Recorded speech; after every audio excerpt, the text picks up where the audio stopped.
I've got it.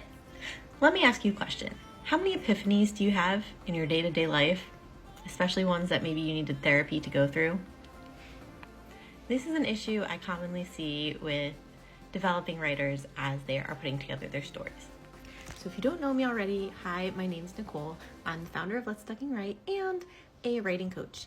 And I want to talk to you about simple fixes for common issues that could get your readers to DNF.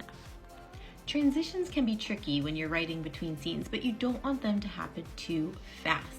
You might have this great plot, but remember, things need to string together naturally. If a character would have needed 20 years of therapy to figure out something, it probably shouldn't happen in a moment. And if it does, it shouldn't happen repeatedly. And if they're going to have this major epiphany, you also want to make sure that they are now embedding that lesson into how they are developing as a character.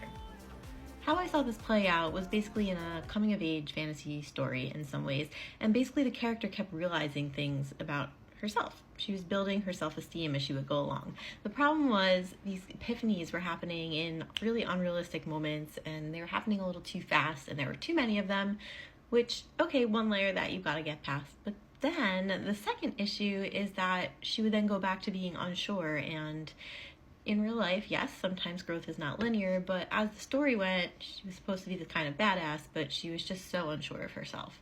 And so for me, she became almost unlikable. But I thought the character had a lot of potential. So what I would urge that writer to do, and did urge that writer to do, is to essentially pick the epiphanies that are important and then make sure the rest is slowed down.